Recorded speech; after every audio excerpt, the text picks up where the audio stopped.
Los caminos nos hicieron solos. Cuando el hombre dejó de arrastrarse, los caminos fueron a encontrarse. Cuando el hombre ya no estuvo solo.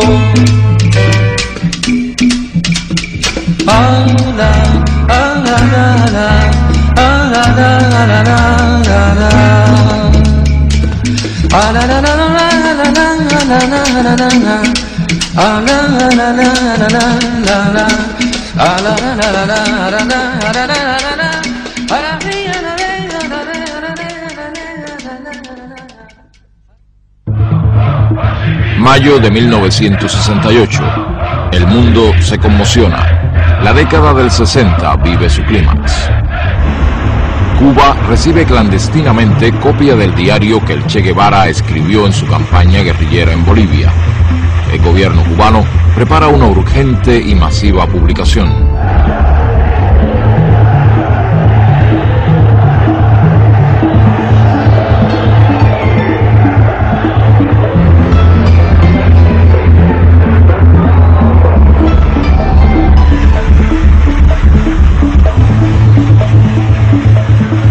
La Habana informa al mundo la edición del libro y su distribución gratuita en la isla.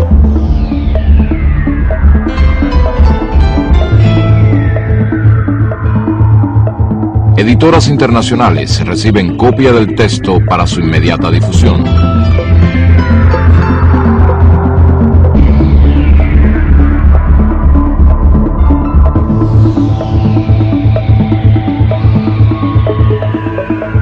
El diario permite conocer aún más la personalidad del Che. Su prestigio legendario de revolucionario consecuente se agiganta.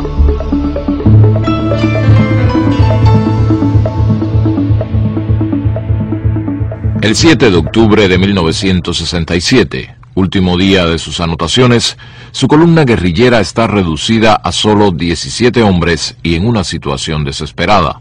Ese día, el Che escribe: Se cumplieron los 11 meses de nuestra iniciación guerrillera, sin complicaciones, bucólicamente. No había perdido su espíritu de lucha ni su aguda capacidad para la ironía. When the guerrilla outbreak came, we had already laid on a plan for a training program for what is now known as the 2nd Rangers. That would have happened possibly by the end of this year. Because of the specific threat which the guerrillas represented, we accelerated that program. We started the training about 5 months ago. We completed it about 2 months ago, which means a 3-month training program for the guerrillas, for the Rangers. How long have you been searching for Che Guevara, and in which countries have you been searching for him, as it were? Well, we have different people in different countries, you know, working all over, especially in Latin America and Southeast Asia and down through that way. And many of us, you know, in some of the areas that we've been in before, and never could find him, or he's always a step ahead of us. But here, I guess his luck run out.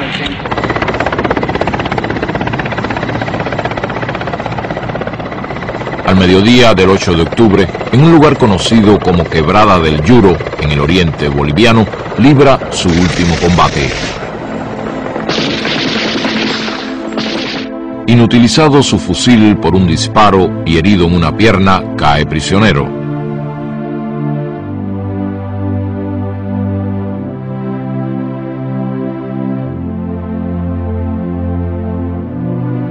Trasladado a un caserío, se le encarcela en el local utilizado como escuela. Al día siguiente llega la orden de la capital boliviana. Es asesinado. Su cadáver es trasladado hasta el pueblo de Valle Grande, en el departamento de Santa Cruz, expuesto a la prensa y la población en un lavadero de la localidad.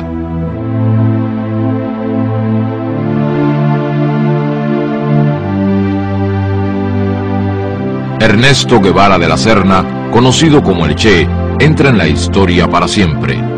Su imagen recorre el mundo desde ese momento y hasta hoy. Tenía al morir 39 años. Argentina, 1927. Ernesto Guevara Lynch, procedente de clase media, se casa con Celia de la Serna, de familia acomodada y carácter rebelde. De esa unión nace Ernestito en la ciudad de Rosario. Bueno, nació perfectamente bien. Y resulta que a los 15 días, Ernesto tuvo una pulmonía muy seria, que quizá esto fuera el verdadero origen de su asma. Y ahí estuvimos más de 7 u 8 días mirando el bebé. Yo recuerdo, y nunca me voy a olvidar, yo estaba realmente muy apenado y mi diagnóstico era malo. Pero de pronto no comía, no tomaba leche, pero de pronto vi que se prendió de la teta la madre y hizo un gesto de alegría y le dije, vieja, le dije a Celia, el chico se salvó. A los 2 años se le presenta el primer ataque de asma. Empieza así lo que en palabras del padre fue para la familia una maldición y un vía crucis. Los padres organizan la vida familiar para espaciar o atenuar los efectos de la severa enfermedad del hijo. Lo cuidan, pero no lo sobreprotegen. Ernestito aprende a convivir con el asma. No se deja vencer por las limitaciones que le impone y batalla contra ella con todas sus fuerzas, con toda su voluntad.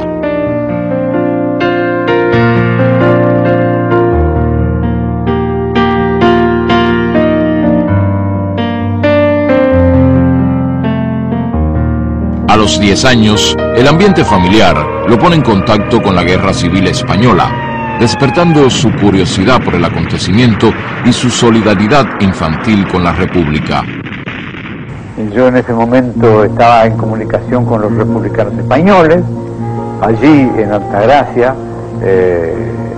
fundé algunos comités de ayuda, y ahí es que Ernesto empieza a conocer el fondo de la guerrilla y de la guerra, ¿no? En el cuarto de Ernestito tenía todos los mapas españoles con banderillas de la guerra española.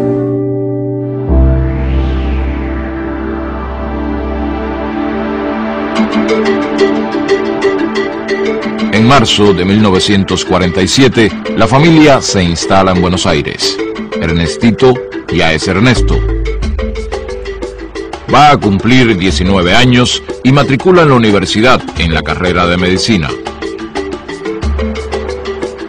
A finales de 1951, interrumpe sus estudios y acepta la invitación de su amigo Alberto Granado para realizar un viaje en motocicleta por el continente latinoamericano. Ambos comparten afinidades en diversos temas y preocupaciones. Los une también una inmensa curiosidad por la vida.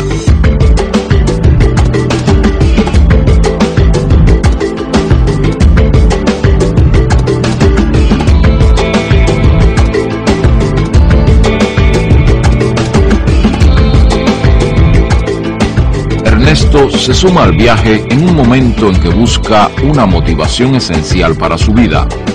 No ha encontrado todavía su destino.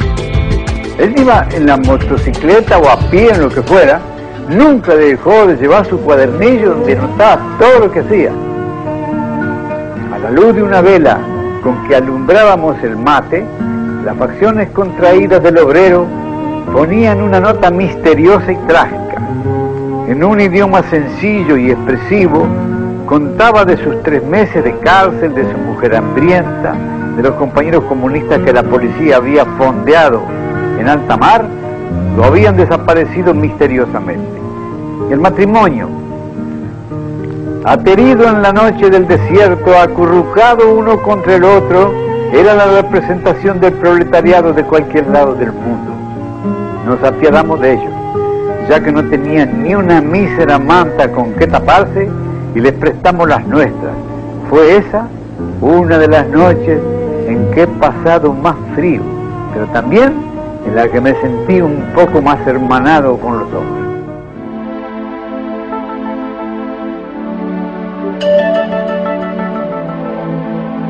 Las condiciones de vida y trabajo de los mineros chilenos impresionan profundamente a Ernesto. En sus notas de viaje escribe: veremos si algún día algún minero tome un pico con placer y vaya a envenenar sus pulmones con consciente alegría. Dicen que allá, de donde viene la llamarada roja que deslumbra hoy al mundo, es así. Eso dicen.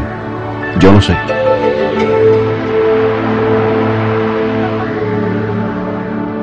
La moto no resiste las inclemencias de sus conductores y debe ser abandonada en territorio chileno.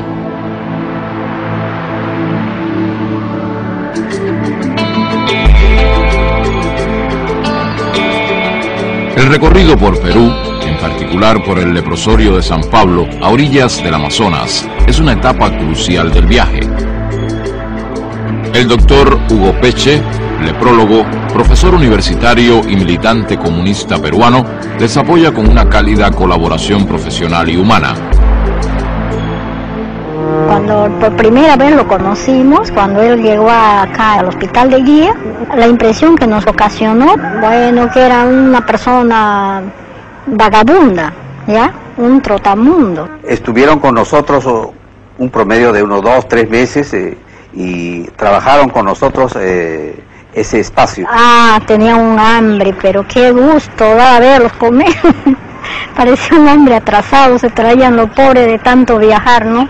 Que viajaban en el carro de las vacas, junto con las vacas, contaba él.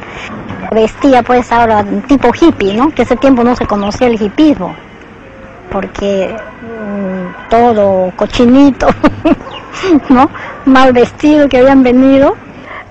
No tenía pues que ponerse, no tenía ropa ni nada, entonces había un terno de mi marido, entonces se lo regalé y después se lo puso.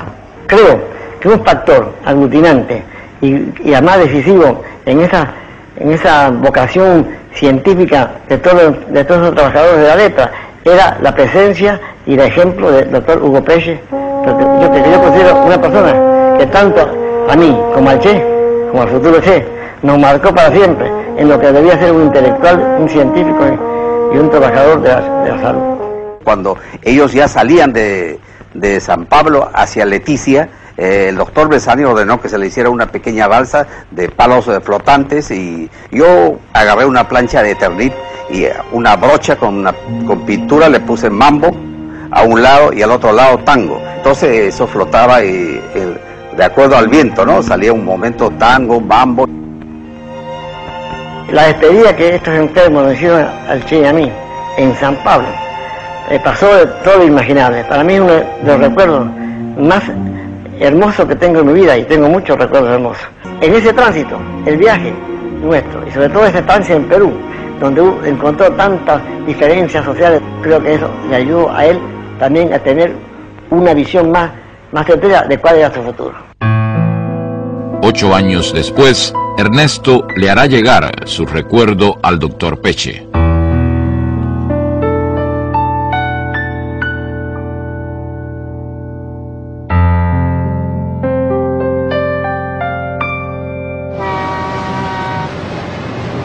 En agosto de 1952, Granado queda trabajando en Venezuela y Ernesto regresa a Buenos Aires a terminar sus estudios de medicina. Los meses por Latinoamérica se reflejan al concluir sus notas de viaje. El personaje que escribió estas notas murió al pisar de nuevo tierra argentina. El que las ordena y pule, yo, no soy yo. Por lo menos no soy el mismo yo interior. Ese vagar sin rumbo por nuestra mayúscula América me ha cambiado más de lo que creí.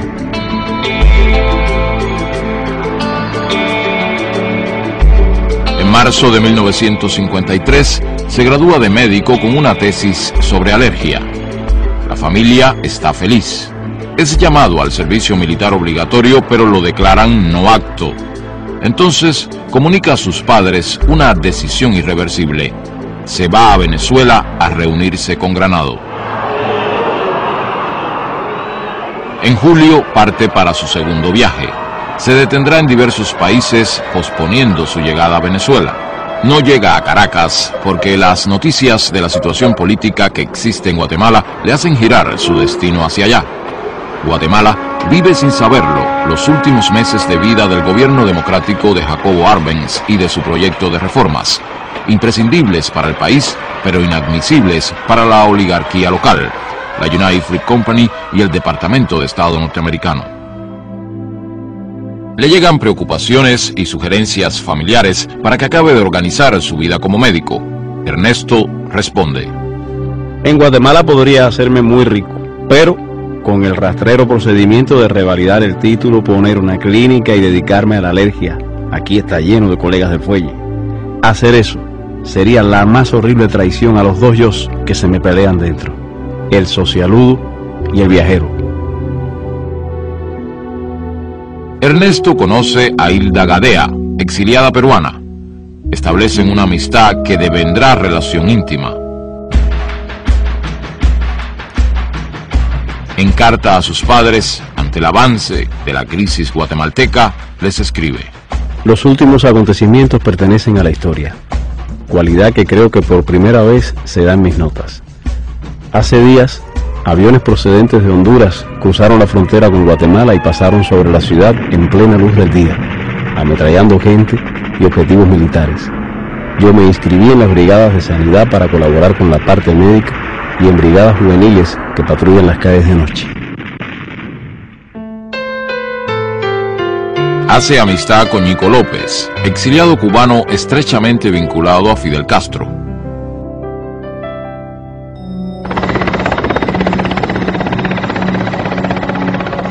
Finalmente, se produce el trágico desenlace que Ernesto resume así. En la noche del domingo 28 de junio, el presidente Arbenz hizo la insólita declaración de su renuncia. Denunció públicamente a la frutera y a Estados Unidos como los causantes directos de todos los bombardeos y ametrallamientos sobre la población civil. El presidente dijo que hacía esto llevado por su deseo de impedir que los norteamericanos llegaran a estas tierras como amos. Me dormí con un sentimiento de frustración frente a los hechos. El nuevo gobierno, encabezado por el coronel Castillo de Armas, desata una represión feroz. Ernesto se asila en la embajada argentina, pero rechaza regresar a su país en el avión que envía el gobierno del general Perón para repatriar a los exiliados. Partirá hacia México. En carta que envía a su madre, a poco de llegar a la capital mexicana, deja ver su estado de ánimo de aquellos días. En cuanto a la amargura que ves en mis últimas cartas, es probable que sea cierto. Pero yo no lo noto sino en cierto escepticismo frente a cosas en las que antes veía algo bueno. Mi más completa decepción es frente a algunas situaciones ni fu ni fa de las cuales creía que se podía sacar algo. Ahora me convencí terminantemente de que los términos medios no pueden significar otra cosa que la antesala de la traición. Mi confianza en el triunfo final de lo que creo es completa, pero ni siquiera sé si seré un actor o un espectador interesado en la acción.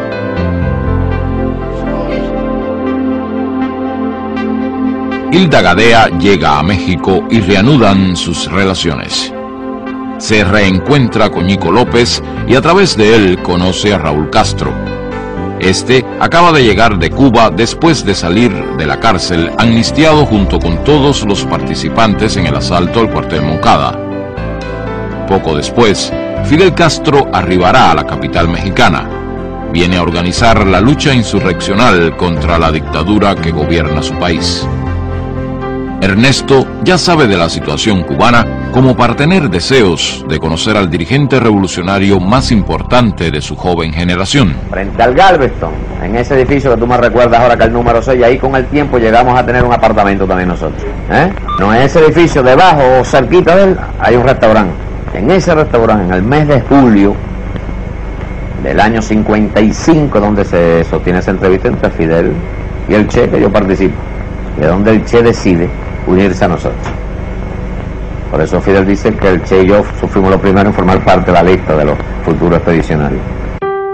La conversación en la que Fidel Castro y Ernesto Guevara inician su amistad queda reseñada en el diario de este. Un acontecimiento político es haber conocido a Fidel Castro, el revolucionario cubano, muchacho joven, inteligente, muy seguro de sí mismo y de extraordinaria audacia.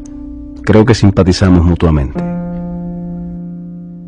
En agosto de 1955 contrae matrimonio con Hilda. En febrero de 1956 les nace Hildita.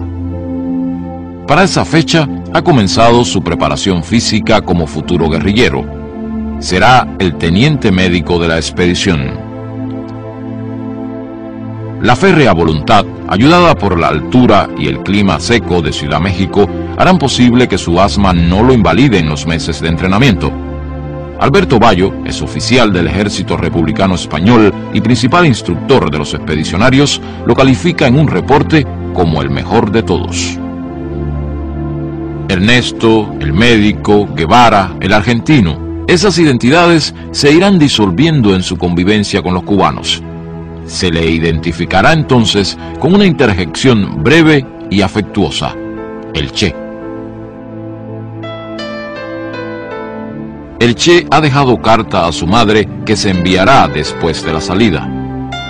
Para evitar patetismos premortem, esta carta saldrá cuando las papas quemen de verdad.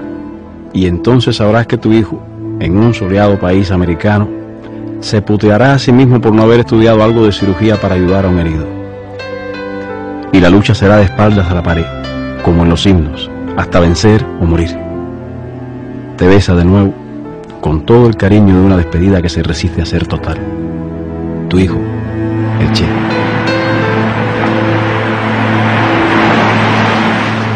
El 25 de noviembre de 1956, el yate Granma parte hacia Cuba con 82 hombres que comanda Fidel Castro. Al amanecer del 2 de diciembre, los expedicionarios pasan del Granma al Pantano y el Mangle de la costa sur del oriente cubano. El Che desembarca sufriendo un ataque de asma. La presencia del yate es informada a los mandos militares de la región. La movilización de tropas hacia el lugar es rápida y eficiente.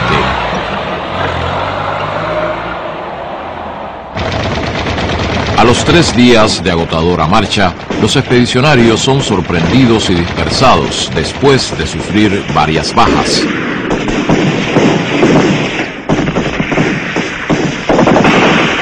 El desorden de la retirada es de tal magnitud que todo parece que va a terminar en el comienzo. El ejército los persigue durante días. Muchos de los que se entregan o capturan son asesinados. Después de 3 semanas de total incertidumbre, Fidel Castro reagrupa a una pequeña tropa con 7 fusiles y 12 hombres. El Che Guevara es uno de ellos.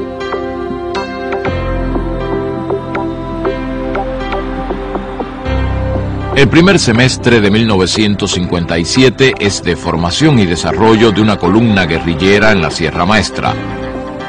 La tropa se refuerza con la incorporación de campesinos y combatientes urbanos.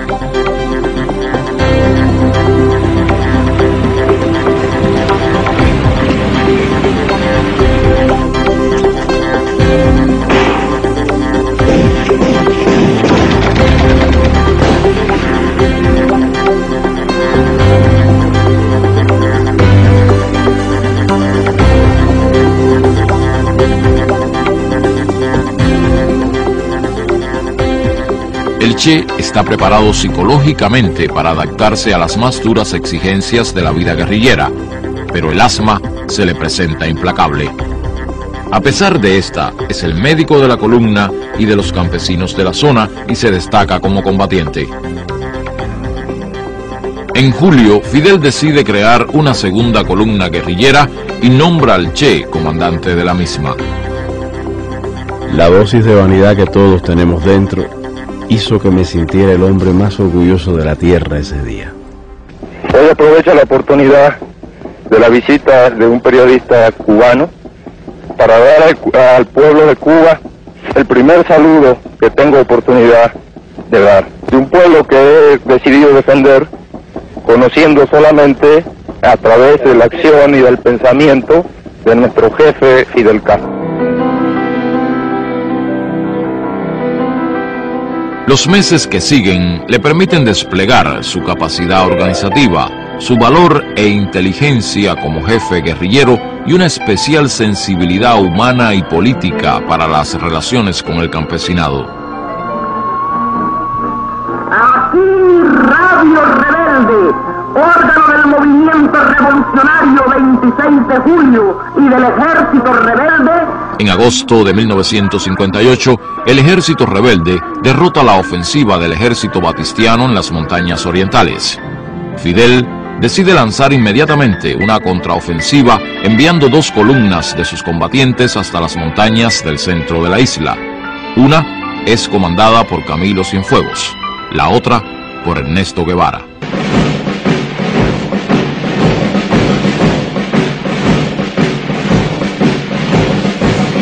Avanzan por territorio llano, se internan en zonas bajas para evitar emboscadas o ser localizados por la aviación. Padecen hambre, sed, llagas y agotamiento hasta el límite de lo soportable. La columna recorre más de 600 kilómetros en 46 días. Antonio Maceo, columna 2, Antonio Maceo, desde el frente norte de las villas. Efectivamente, Camilo, aquí te copiamos 100%. A mediados de octubre ya están en el centro de la isla. Inmediatamente coordinan y unifican acciones con las organizaciones revolucionarias que actúan en la región. La autoridad política y militar del Che y Camilo es indiscutible. El prestigio nacional se torna leyenda. El Che encabeza en el centro del país la ofensiva final contra la dictadura. Comanda a las tropas rebeldes que atacan Santa Clara, capital provincial, y a un tren blindado que transporta importante cargamento de armas para el ejército.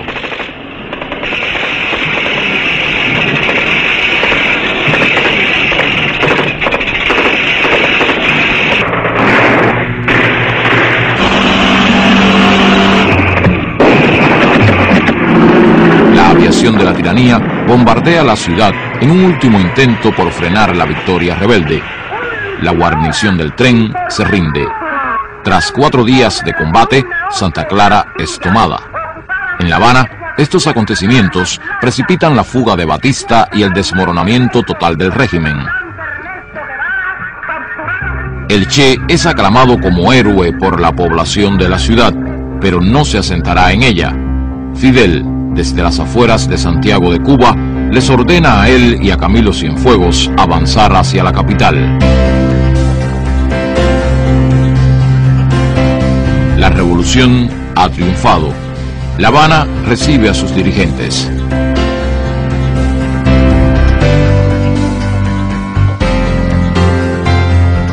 Ernesto Guevara, que acaba de entrar por primera vez en la capital cubana, es uno de ellos.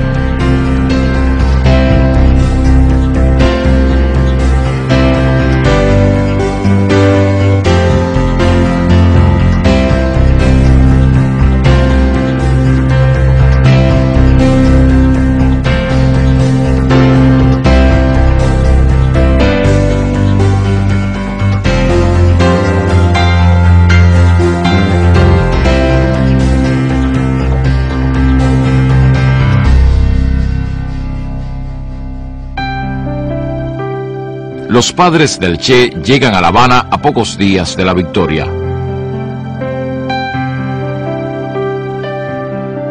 La alegría del reencuentro es acompañada de un inmenso orgullo. Su hijo es ahora un héroe del pueblo cubano.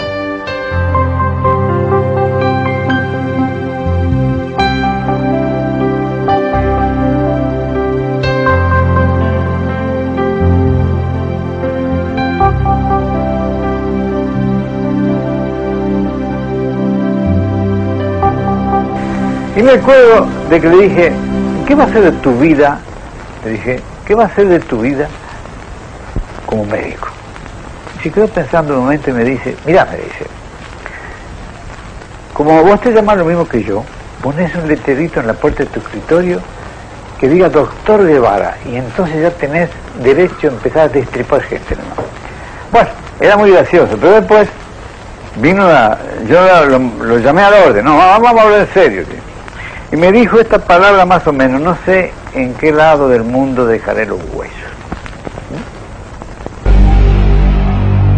La revolución constituye tribunales para juzgar a los criminales de guerra, torturadores y cómplices de la tiranía. Los grandes medios de información norteamericanos manipulan la imagen de los juicios y crean la primera campaña propagandística contra el gobierno revolucionario. El Che es uno de los dirigentes que supervisa la aplicación de justicia.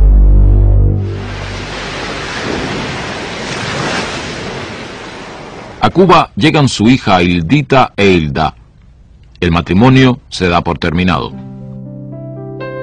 Un acuerdo del Consejo de Ministros otorga la condición de ciudadano cubano de nacimiento a todo extranjero que haya luchado contra la tiranía de Batista durante 2 años o más y ejercido durante 1 el grado de comandante.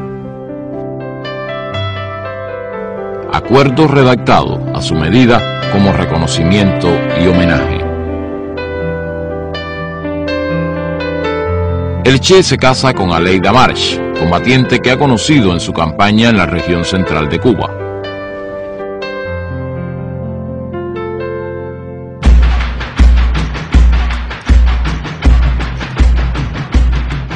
Muy pronto comienzan las presiones y amenazas de la administración norteamericana, motivadas por la aplicación de una ley de reforma agraria que afecta a importantes propiedades de compañías latifundistas en la isla. Ejerció distintos cargos, cada vez que hacía falta un hombre serio para un cargo importante, el Che se prestaba para ese trabajo. Se le nombró director del Banco Nacional, en un momento que aquellos técnicos especialistas en banco, pero inconsistentes políticamente, abandonaron el país y se fueron, se le designó presidente del Banco Nacional. Después hicieron bromas y anécdotas, que si se había preguntado por un economista, y el Che se ofreció, y si tú eres economista, y yo no, yo soy comunista.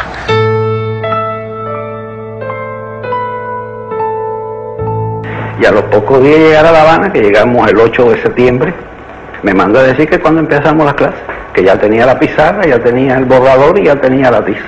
Y empezamos allí las clases. Y ahí duraron. Cuando él pasó al banco era más fácil, pues yo estaba en el banco con él también, así que era más fácil darle clase. Y después cuando él salió para industria seguimos las clases. Hasta un momento en que yo le dije, mira, ya yo te he dado todo lo que yo sé. Ya yo no sé más nada, no tengo más nada que dar. Fueron 5 años, ¿sabes? 5 años sin fallar nunca. Él dejó de dar clases los días que no estaba en Cuba. El día que le dije que ya yo no tenía más nada que darle, me dice, bueno, dame programación lineal. Digo, no, yo nunca he dado clase de eso. He leído algo sobre eso. Dice, ¿por qué no la estudiamos juntos? Digo, bueno, vamos a estudiarla juntos.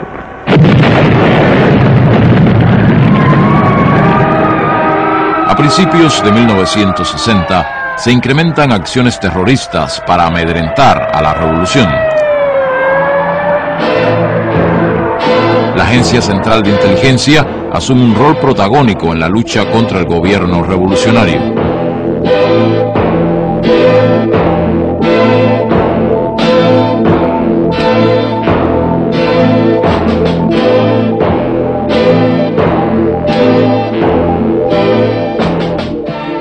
Yo voy paneando mi cámara lentamente y en ese momento cuando vengo con el paneo aparece la imagen de Che, o sea, Che estaba situado pero en un segundo plano. La cara de él me impresionó tanto cuando yo la vi en el visor, que te digo que lo que a mí nunca se me olvida es que instintivamente hice como una cosa así hacia atrás, ¿no?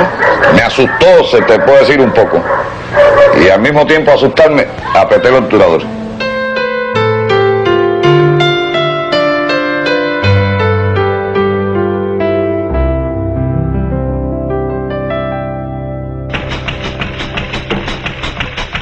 Cuba ha sacado lecciones de la Guatemala de 1954.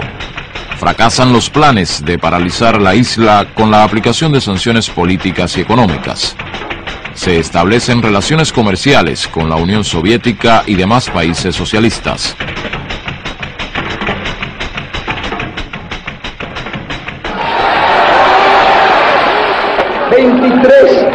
Guantánamo Sugar Company.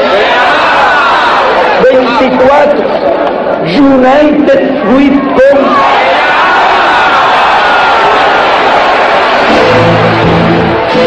Se nacionalizan las compañías petroleras, los centrales azucareros y los bancos norteamericanos.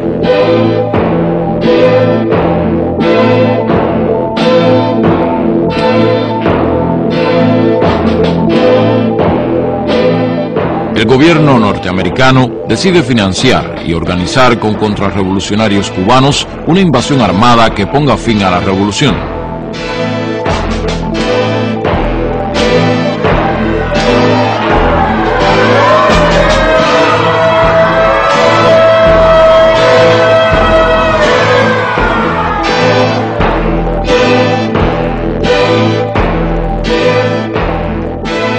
A solo 90 millas de los Estados Unidos, Cuba se declara socialista. En abril de 1961 se produce la invasión. A las 72 horas es derrotada.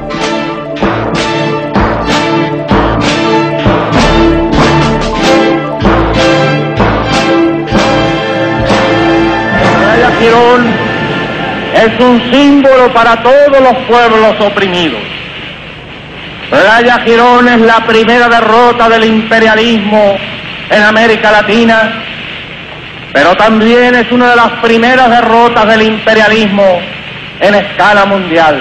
Adelante, obreros socialistas, la victoria es nuestra y lo será. En la mente las ideas marxistas, hoy, mañana y siempre, Cuba vencerá. El Che es designado ministro de Industrias.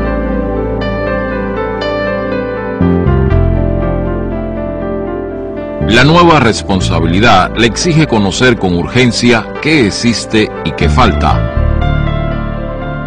El gran reto es lograr una estrategia que impida el paro de plantas y fábricas de tecnología norteamericana como resultado del bloqueo.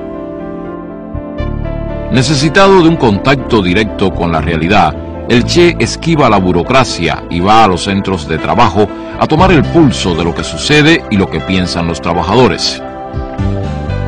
Es el principal abanderado del trabajo voluntario, ese esfuerzo adicional que sin remuneración alguna pide la revolución a trabajadores y dirigentes, buscando crear una nueva conciencia entre los intereses individuales y los de una sociedad que aspira a un ser humano más solidario. Si ustedes me permiten, les voy a empujar un pequeño versículo.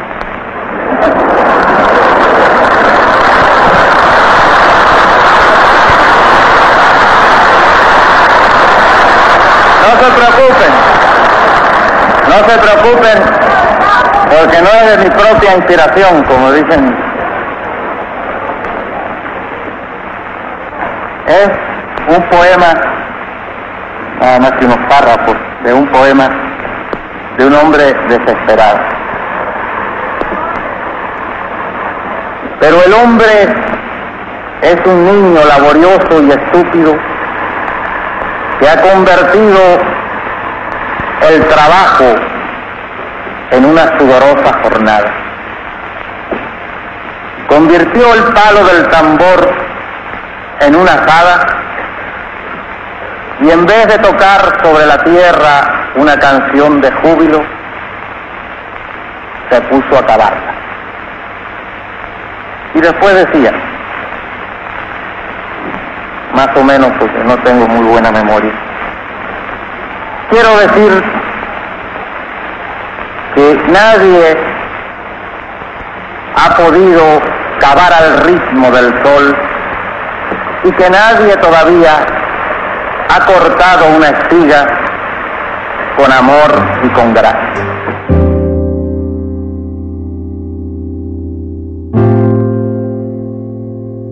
Si de joven escribía a su madre diciéndole que dentro de él se peleaban dos yos, el socialudo y el viajero, ahora pugnan el padre de familia y constructor de la experiencia cubana con el de combatiente por la liberación nacional y contra las injusticias sociales.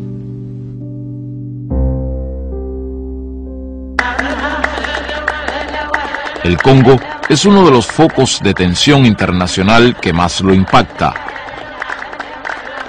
El primer ministro Patricio Lumumba es víctima de un plan secesionista estimulado por intereses neocoloniales y la administración norteamericana. Confiado en la imparcialidad de las Naciones Unidas, solicita su intervención.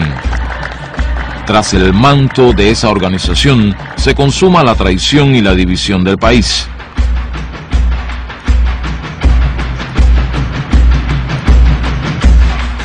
Lumumba es detenido y finalmente asesinado para impedir la verdadera independencia de su país.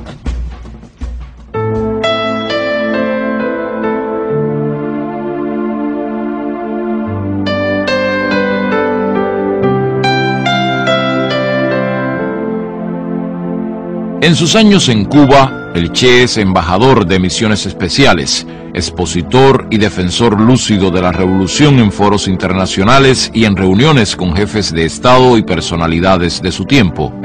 Estas responsabilidades amplían su perspectiva del mundo en que se desenvuelve. El Che reflexiona sobre los antecedentes y la experiencia práctica de los países socialistas. Recorre un arduo camino de aprendizaje. Tiene inquietudes, se hace preguntas.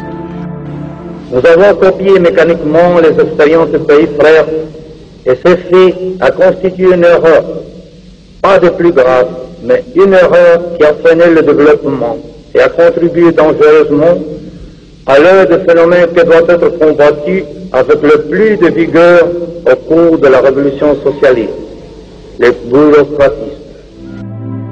Abierto a la realidad, ajeno a aceptar verdades cerradas y eternas, comienza a escribir un libro sobre economía política socialista.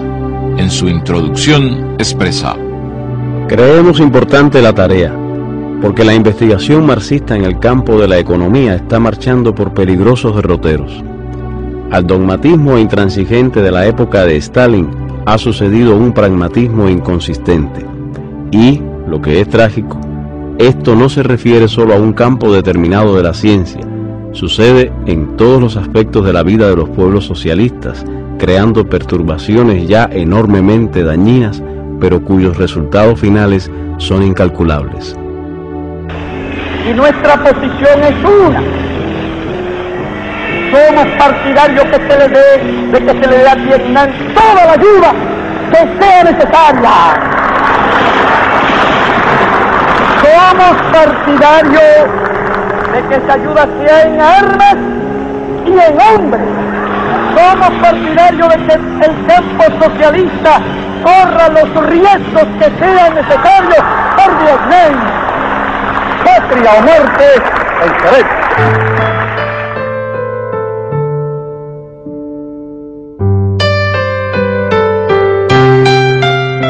El Che regresa a Cuba al día siguiente, luego de un largo viaje que lo llevó de Naciones Unidas a países africanos. Ha decidido qué hacer con su vida.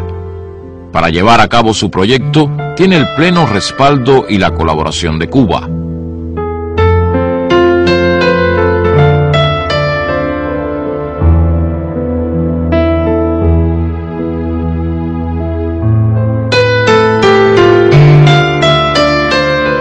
Escribe una carta de despedida a Fidel que será dada a conocer cuando las circunstancias obliguen. A principios de abril parte en secreto de Cuba.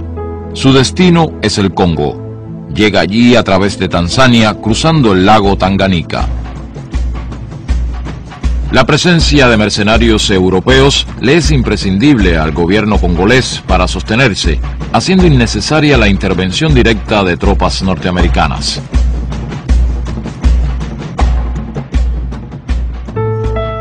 Un poco más de 100 combatientes cubanos se unen al Che, asesoran y entrenan a los rebeldes congoleses y participan con ellos en los combates contra los mercenarios y el ejército gubernamental.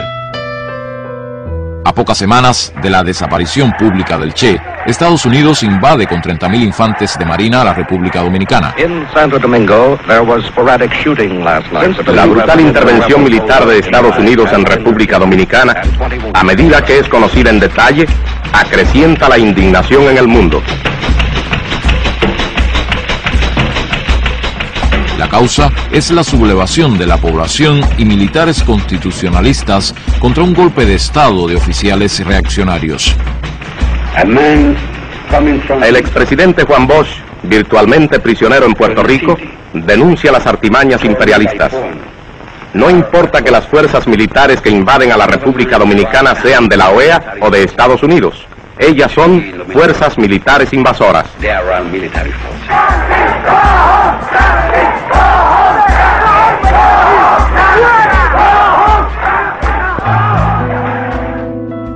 En aquellos días, la ausencia del Che comienza a provocar los más variados rumores en Cuba y en el mundo.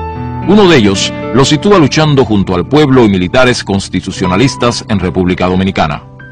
Eso dio lugar a que se corrieron muchos rumores en aquella época, incluso se levantaron verdaderas calumnias. Hubo quienes hablaron del Che desaparecido, el Che muerto, discrepancias y toda aquella historia. Y nosotros soportamos aquel chaparrón de rumor y de intriga simplemente para no arriesgar la misión que él quería cumplir y el personal con que él quería ir allá. En los días de su campaña en el Congo, recibe la noticia de la muerte de su madre. Profundamente conmovido, la evoca.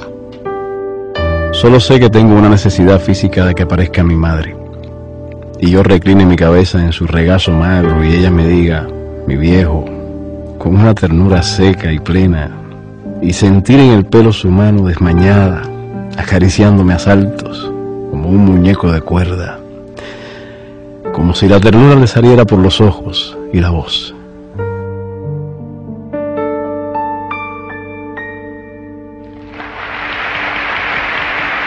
Seis meses después de su partida de Cuba, es inaplazable hacer conocer su carta de despedida. Fidel, me recuerdo en esta hora de muchas cosas, de cuando te conocí en casa de María Antonia, de cuando me propusiste venir, de toda la tensión de los preparativos. Otras tierras del mundo reclaman el concurso de mis modestos esfuerzos. Yo puedo hacer lo que te está negado por tu responsabilidad al frente de Cuba. Y llegó la hora de separarnos. Sépase que lo hago con una mezcla de alegría y dolor. Aquí dejo lo más puro de mis esperanzas de constructor y lo más querido entre mis seres queridos.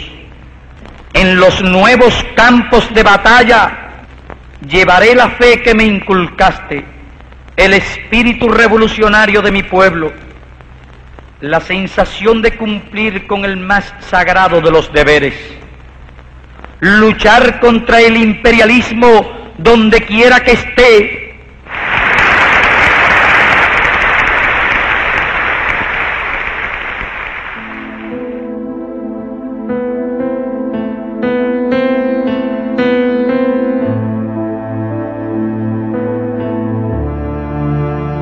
En noviembre de 1965, 7 meses después de su llegada, el Che y sus compañeros se retiran del Congo. No hay condiciones para proseguir la colaboración. La experiencia ha sido muy dura. Ha confrontado una realidad compleja y difícil en extremo. Se retira muy abatido.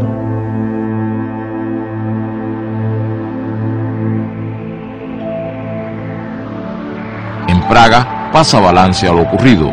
Lo valora severamente, calificándolo como un fracaso. No sabe que la amarga soledad que ha sentido al retirarse del Congo tendrá años después la respuesta de cientos de miles de cubanos que en África y otras partes del mundo se inspirarán en su ejemplo de solidaridad sin fronteras. vuelve a Cuba en secreto para los preparativos de su próximo desafío. La impaciencia lo aguijonea, la del momento que se vive y la de sus años.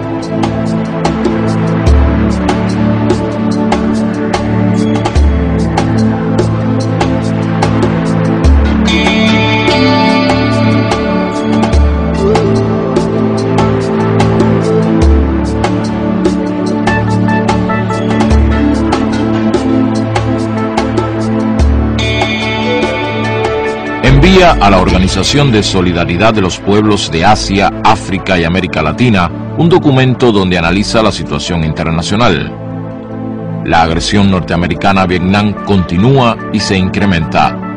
La guerra de insultos en la división del campo socialista continúa y se incrementa. Pero la esperanza de cambiar el mundo, de hacerlo más libre, más igualitario y más justo, también continúa.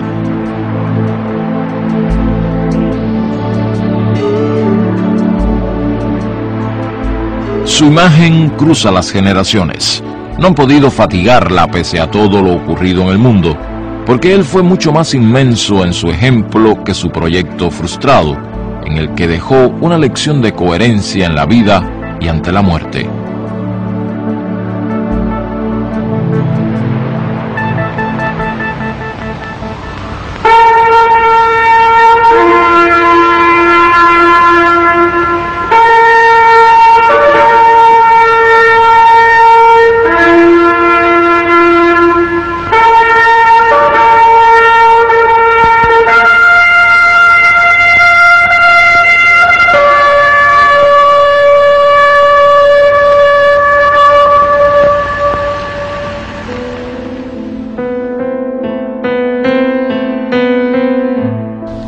Dicen que estás muerto de veras, que te tienen al fin donde querían. Se equivocan más que nosotros, figurándose que eres un torso de absoluto mármol quieto en la historia, donde todos puedan hallarte. Cuando tú no fuiste nunca sino el fuego, sino la luz, el aire, sino la libertad americana soplando donde quiera, donde nunca jamás se lo imaginan, Che Guevara.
quererte desde la histórica altura donde el sol de tu bravura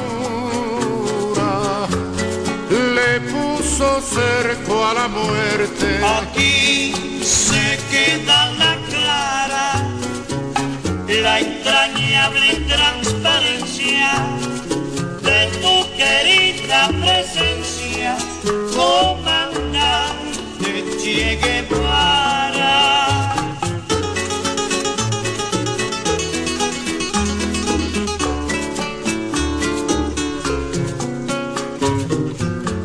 Tu mano gloriosa y fuerte sobre la historia dispara cuando todo Santa Clara se despierta para verte. Aquí se queda la clara, la entrañable transparencia de tu querida presencia, comandante Che Guevara.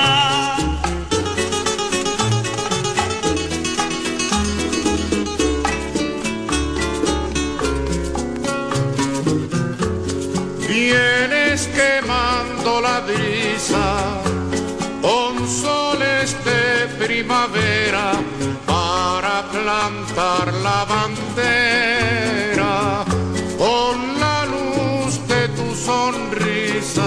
Aquí se queda la clara, la entrañable transparencia de tu querida presencia, comandante Che Guevara.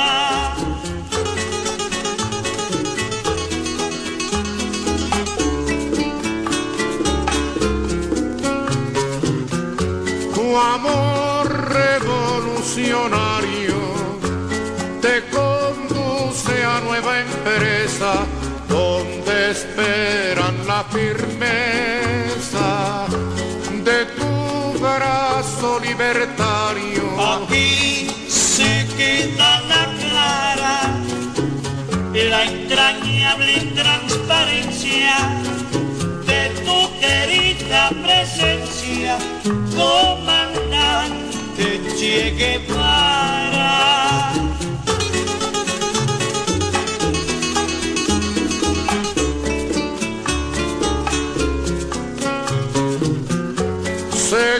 Seguiremos adelante como junto a ti seguimos y con Fidel te decimos hasta siempre, comandante. Aquí se queda la clara, la entrañable transparencia de tu querida presencia, comandante Che Guevara.